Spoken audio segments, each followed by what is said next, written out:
নদীমাতৃক দেশ আমাদেরই বাংলাদেশ। পদ্মা, মেঘনা, যমুনা, কর্ণফুলী, তিস্তা, ব্রহ্মপুত্র আরও কত নদী আমাদের। একসময় এই নদীপথ ছিল যাতায়াতের প্রধানতম মাধ্যম। দিন পাল্টেছে, মানুষের জীবনযাত্রায় এসেছে অনেক পরিবর্তন। যোগাযোগ অবকাঠামো দ্রুতগতির করতে সাম্প্রতিক সময়ে নির্মিত বড় বড় সেতুগুলোর অবদান অনেক বেশি গুরুত্বপূর্ণ। এর ফলে যাতায়াতের ভোগান্তি যেমন কমেছে, তেমনি যাতায়াত ব্যবস্থা সহজতর হয়েছে। আমাদের আজকের ভিডিওতে বাংলাদেশের এমন 5টি গুরুত্বপূর্ণ সেতু নিয়েই জানাবো। পদ্মা সেতু। পৃথিবীর দ্বিতীয় খরস্রোতা নদী পদ্মা নদীর উপর নির্মিত এই বহুমুখী সড়ক ও রেল সেতু বাংলাদেশের সর্ববৃহৎ সেতু। মুন্সিগঞ্জের লৌহজংয়ের সাথে শরীয়তপুর ও মাদারীপুর জেলাকে যুক্ত করেছে এই সেতু। সেতুটি দক্ষিণ অঞ্চলের 21টি জেলাকে সরাসরি যুক্ত করেছে রাজধানীর সাথে। 2022 সালের 25 জুন উদ্বোধন শেষে প্রধানমন্ত্রী শেখ হাসিনা নিজে মাওয়া প্রান্ত দিয়ে টোল প্রদান করে প্রথমবার আনুষ্ঠানিকভাবে পদ্মা সেতুতে আরোহণ করেন এবং পরদিন সেতুটি জনসাধারণের জন্য উন্মুক্ত করা হয়। 2 স্তর বিশিষ্ট স্টিল ও কংক্রিট নির্মিত এই সেতুর উপরের স্তরে 4 লেনের সড়ক পথ এবং নিচের স্তরে একটি একক রেলপথ রয়েছে।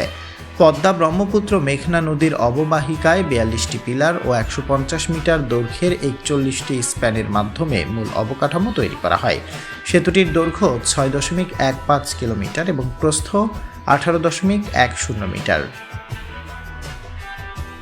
বঙ্গবন্ধু সেতু। প্রমত্ত যমুনার বুক চিরে 1998 সাল থেকে দাঁড়িয়ে আছে এই সেতু। সেতুতে এক পাশে সিরাজগঞ্জ আর এক পাশে টাঙ্গাইলকে সংযুক্ত করেছে। শুধু দেশই না, বরং 4800 মিটার দীর্ঘ এই সেতুটির নির্মাণ কাজ যখন শেষ হয়, তখন দৈর্ঘ্যের দিক দিয়ে এটি ছিল বিশ্বের 11তম। নির্মাণ শৈলীর দিক থেকেও এটি অনন্য। দেশের দ্বিতীয় বৃহত্তম বহুমুখী এই সেতুর একদিকে রয়েছে সড়কপথ, তেমনি রয়েছে মিটার গেজ এবং broad gauge rail line. Shah Amanat সেতু। বাংলাদেশের অন্যতম ব্যস্ত মহাসড়কে অবস্থিত কর্ণফুলী নদীর শাহ আমানত সেতু দেশের দক্ষিণ প্রান্তের জেলাগুলোর সাথে যোগাযোগ ব্যবস্থা উন্নত করেছে।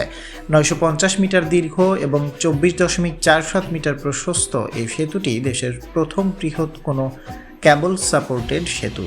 এটি চালু হয় 2010 সালের 8ই সেপ্টেম্বর। এই সেতুর গুরুত্ব বাড়ার কারণ হলো দেশের অন্যতম কিছু ট্যুরিস্ট স্পটের রাস্তাতেই এর অবস্থান। অনেক সীমাবদ্ধতার মাঝেও এই ব্রিজকে যতটা সম্ভব প্রশস্ত করা হয়েছিল। এতে আছে 4টি আলাদা লেনের পাশাপাশি 1.5 মিটার করে 2টি আলাদা লেন, যা দিয়ে রিকশার মতো পেশি চালিত যানবাহন চলাচল করতে পারবে। Hardinge bridge. দেশের প্রাচীনতম সেতুগুলোর একটি হচ্ছে পাবনার বিখ্যাত হার্ডিঞ্জ ব্রিজ। 2015 সালে ব্রিজটি নির্মাণের 100 বছর পূর্ণ হয়। অবিভক্ত ভারতের ভাইসরয়ের নামে নামকৃত এই ব্রিজটি সে সময়ে কলকাতা এবং পূর্ব বাংলার মধ্যে যোগাযোগ ব্যবস্থা উন্নত করতে ইংরেজরা তৈরি করে। আমাদের স্বাধীনতা যুদ্ধের সময় এই ব্রিজে বিস্ফোরণ ঘটিয়ে মুক্তিসেনারা পাকিস্তানি আর্মির সাথে যশোর এলাকার যোগাযোগ বন্ধ করে দেয়, যা স্ট্র্যাটেজিক্যালি ছিল অত্যন্ত গুরুত্বপূর্ণ। পাবনার ঈশ্বরদীতে পদ্মা নদীর উপরে এই স্টিল নির্মিত ব্রিজটি এমনভাবে বানানো যেন নিচে বয়ে চলা নদীর গতিপথের উপর কোনো প্রভাব না পড়ে।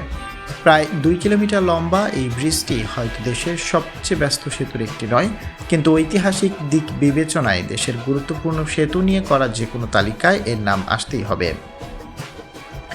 খানজাহান আলী সেতু। রূপসা নদীর নামেই বেশি পরিচিত এই সেতুটি। নদী এবং ব্রিজের সৌন্দর্য দেখতে প্রতিদিন অসংখ্য মানুষ এখানে জড়ো হয়। সুন্দর তো বটেই, দেশের দ্বিতীয় বৃহত্তম সমুদ্র বন্দর মংলার সাথে যোগাযোগ ব্যবস্থা উন্নত করাতেও এর ভূমিকা অপরিসীম।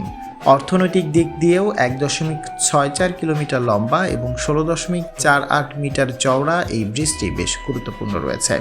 খালি চোখে দেখলে একটি সেতু হয়তো আর 10টি স্থাপনার মতোই, কিন্তু একটু খেয়াল করলেই বোঝা যায় কিভাবে একটি সেতু কোনো অঞ্চলের মানুষের জীবনযাত্রাকে পাল্টে ফেলে। আপনি যদি এ পর্যন্ত আমাদের ভিডিওটি দেখে থাকেন, তাহলে লাইক শেয়ার দিয়ে আমাদের সাথেই থাকুন।